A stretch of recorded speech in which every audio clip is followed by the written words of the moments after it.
Hello everyone. So in the last lecture we had done about light and its characteristics. We will continue with this.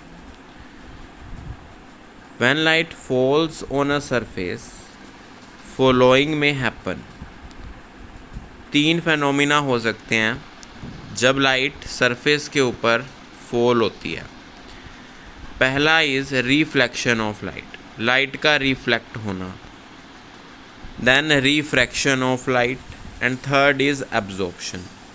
Reflection में क्या होता है, light का वापस अपने medium में आ जाना after striking to the surface को स्ट्राइक करके, ठीक है। बाउंसिंग बैक मतलब वापस अपने मीडियम में आ जाना। तो bouncing back of light when it strikes on a polish surface of the like mirror, ठीक है।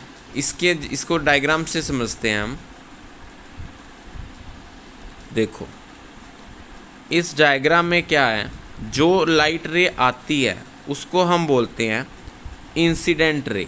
ये हमारे पास क्या है, इंसिडेंट रे, क्योंकि ये लाइट इंसिडेंट हो रही है और ये हमारे पास क्या है, सरफेस। तो इस सरफेस के ऊपर इंसिडेंट रे जो आ रही है, जब वो स्ट्राइक करी सरफेस पे, देन वही लाइट चलेगी तो उसका नाम क्या हो गया, अब रिफ्लेक्टेड रे। क्या हो गया, रिफ्लेक्टेड रे। तो इंसिडेंट रे वो होती है जो इंसिडेंट करती है, लाइट इंसिडेंट होती है सरफेस पे, और जब वो सरफेस पे स्ट्राइक होकर चली जाती है सेम मीडियम में, उसको क्या बोलते हैं हम, रिफ्लेक्टेड रे। तो इंसिडेंट रे और बीच में क्या होता है, normal, that is perpendicular to the surface. तो इंसिडेंट रे जो नॉर्मल के साथ एंगल बनाती हैं उसको हम बोलते हैं एंगल ऑफ इंसिडेंस। क्या बोलते हैं, एंगल ऑफ इंसिडेंस। और जो रिफ्लेक्टेड रे है वो नॉर्मल के साथ एंगल बनाती है, उसको बोलते हैं हम एंगल ऑफ रिफ्लेक्शन।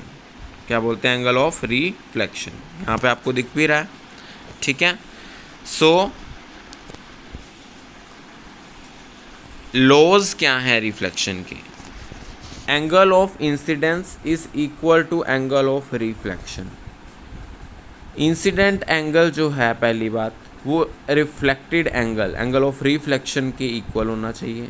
दूसरा, incident ray, reflected ray and normal, ये सारे के सारे एक ही प्लेन पे लाई करने चाहिए। All lie in the same plane. ये देखो, चाहे यहाँ पर इंसिडेंट रे है, चाहे रिफ्लेक्टेड रे है और चाहे नॉर्मल है, तीनों एक ही प्लेन पे लाई कर रही हैं, ठीक है। तो ये क्या है, रिफ्लेक्शन ऑफ लाइट। बात समझ में आई, रिफ्लेक्शन ऑफ लाइट।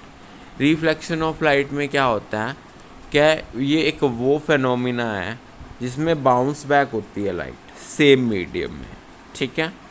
उसके बाद हमारे पास टॉपिक आता है virtual and real image. Real image क्या है और वर्चुअल इमेज क्या है। इमेज कब बनती है, image is the point where at least 2 light rays actually meet और अपीयर टू मीट। इमेज तब बनती है बेटे जब 2 लाइट रेज आपस में या तो एक्चुअली में मीट करें या अपीयर टू मीट करें। जब वो एक्चुअली मीट करेंगी तो इमेज बनती है रियल। जब अपीयर टू मीट करती हैं तब कौन सी इमेज बनती है, वर्चुअल, ठीक है। तब इसको कोई भी 2 लाइन इंटरसेक्ट कर सकती हैं लाइट रेज, उस पॉइंट में क्या बनती है, इमेज बनती है। अब रियल इमेज देखो कब बनती है, formed when light rays actually meet. जब लाइट रेज एक्चुअली में मीट करेंगी तब रियल इमेज बनेगी। रियल इमेज जो है वो स्क्रीन पे ऑब्टेन हो सकती है, ठीक है। इन्वर्टेड इमेज बनेगी इसके अंदर। दूसरी चीज़ वर्चुअल इमेज। वर्चुअल इमेज जो है इसमें हम क्या बोलते हैं कि ये अपीयर टू मीट, ऐसे लग रहा है कि वो मीट हो रही है, तो उसमें उस इमेज को कौन सी बनती हैं, बोलते हैं वर्चुअल इमेज। ये एक्चुअली में मीट नहीं करती, लेकिन ऐसा लगता है कि ये क्या कर रही हैं, अपीयर टू मीट, ठीक है। और इनको हम स्क्रीन पे भी ऑब्टेन नहीं कर सकते। ये जो वर्चुअल इमेज हैं ये बिल्कुल इरेक्ट बनती हैं, सीधी बनती हैं, ठीक है। इन्वर्टेड मतलब क्या होता है, उल्टी, ठीक है। नेक्स्ट इज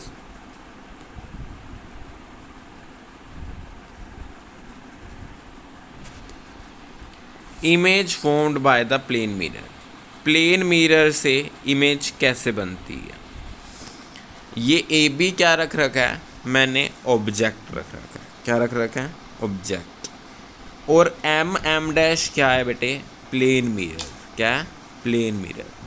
तो अब देखो यहाँ से जब करैक्टरिस्टिक्स क्या है image formed by the plane mirror, पहली बात तो वर्चुअल इमेज बनेगी, ठीक है, वर्चुअल। और दूसरी चीज़ इरेक्ट, इरेक्ट मतलब स्ट्रेट। यहाँ पे ऑब्जेक्ट ए बी पड़ा था, इधर देखो इमेज भी कैसे बन रही है, ए डैश बी डैश, दिख रहा है ना, ए बी ऑब्जेक्ट, तो इमेज भी कैसी बन रही है, A dash B dash.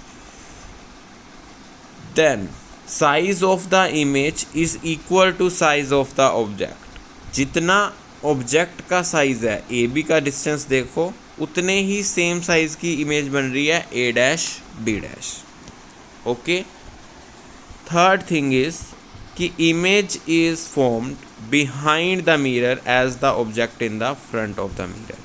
Object देखो ए बी की पोजीशन मिरर के फ्रंट में है, लेकिन इमेज कहाँ पे बन रही है, पीछे मिरर के, बिहाइंड द मिरर। तो ये सब करैक्टरिस्टिक्स हैं प्लेन मिरर की, कि वर्चुअल एंड डायरेक्ट बनेगी, साइज ऑफ द ऑब्जेक्ट जो है वो साइज ऑफ द इमेज के इक्वल होगा, इमेज जो है वो फॉर्म्ड बिहाइंड द मिरर बनेगी, ठीक है। और fourth is laterally inverted. Laterally inverted का क्या मतलब है, लेटरली इन्वर्टेड का मतलब है कि जैसे मेरे पास अगर मैं राइट हैंड को देखूंगा प्लेन मिरर में तो वो मुझे लेफ्ट हैंड का दिखेगा, और लेफ्ट हैंड का देखूंगा तो राइट हैंड का बोलेगा। इसको बोलते हैं लेटरली इन्वर्टेड या लेटरली इन्वर्जन, ठीक है। तो the right side of the object appears left hand side of the image and vice versa. इसी की वजह से ही हमारी जो भी एम्बुलेंस होती है उसमें उल्टा लिखा होता है, इसीलिए लिखा होता है ताकि जो व्हीकल आगे जा रहा है वो अपने मिरर से देखे तो उसको क्या दिखे, एम्बुलेंस बिल्कुल ठीक दिखे।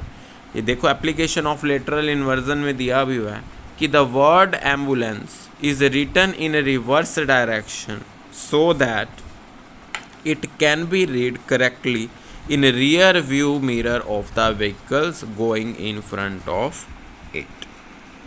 समझ में आई बात। तो ये लेटरल इन्वर्जन की एप्लीकेशन भी है, ठीक है। तो हमारे पास जो प्लेन मिरर है उसके अंदर क्या होता है, अभी मैंने बताया उसकी क्या प्रॉपर्टीज़ हैं, ठीक है। वर्चुअल इमेज मिलती है, इरेक्ट मिलती है, साइज ऑफ ऑब्जेक्ट जो होता है सेम वही साइज ऑफ इमेज मिलेगा, ठीक है। इमेज यहाँ पे बिहाइंड द मिरर बनती है, ठीक है। और लेटरली इन्वर्जन जो राइट चीज़ है वो लेफ़्ट दिखेगी, जो लेफ़्ट चीज़ है वो क्या दिखेगी, राइट दिखेगी। उसके बाद हमारे पास आता है स्फेरिकल मिरर्स। स्फेरिकल मिरर्स वो मिरर होते हैं जिसका रिफ्लेक्टिंग सरफेस जो होता है वो क्या होता है, कर्व्ड होता है, ठीक है। दो तरीके के हमारे पास स्फेरिकल मिरर्स होते हैं, पहला है कॉन्वेक्स मिरर और दूसरा क्या है, कॉनकेव मिरर। जैसे एक स्पून का एग्जांपल ले लो, एक स्पून का एक पार्ट को देखो, ठीक है, जो बाहर निकला हुआ है that is the concave mirror, और जो अंदर का वाला पार्ट है उसको देख लो that is the convex mirror. दोनों किसी भी तरीके से आप देख सकते हो, ठीक है। उसके बाद आती हैं properties of the concave mirror and properties of the convex mirror. जो कॉनकेव मिरर है जिसका रिफ्लेक्टिंग सरफेस क्या होता है, एक हमेशा जो मिरर होते हैं उनके दो सरफेस कंसीडर होते हैं, चाहे प्लेन मिरर ले रहे हो चाहे आप स्फेरिकल मिरर ले रहे हो। एक तो होता है रिफ्लेक्टिंग सरफेस जहाँ से लाइट रिफ्लेक्ट कर जाती है, दूसरा होता है उसका पॉलिश्ड सरफेस। तो प्रॉपर्टीज़ ऑफ कनकेव मिरर में क्या है, कनकेव मिरर में रिफ्लेक्टिंग सरफेस कर्व्ड इनवर्ड है। जो ये वाला रिफ्लेक्टिंग सरफेस है ना वो इनवर्ड होता है कनकेव मिरर में, लेकिन कॉन्वेक्स मिरर में क्या होता है, जो रिफ्लेक्टिंग सरफेस होता है वो आउटवर्ड होता है। आपको इमेज में क्लियरली दिख भी रहा है ये चीज़, ठीक है। और कनकेव मिरर जो है वो कन्वर्जिंग मिरर है। क्यों? वो लाइट को क्या कर देता है? कन्वर्ज कराता है। कन्वर्ज कराता है मतलब एक पॉइंट पे फोकस करा देता है। और कॉन्वेक्स मिरर जो है वो क्या होता है? एक डाइवर्जिंग मिरर होता है। डाइवर्जिंग मिरर मतलब कि लाइट जो है वो क्या करती है, यहाँ पे डाइवर्ज करती है। ओके, आज के लिए इतना ही। Thank you.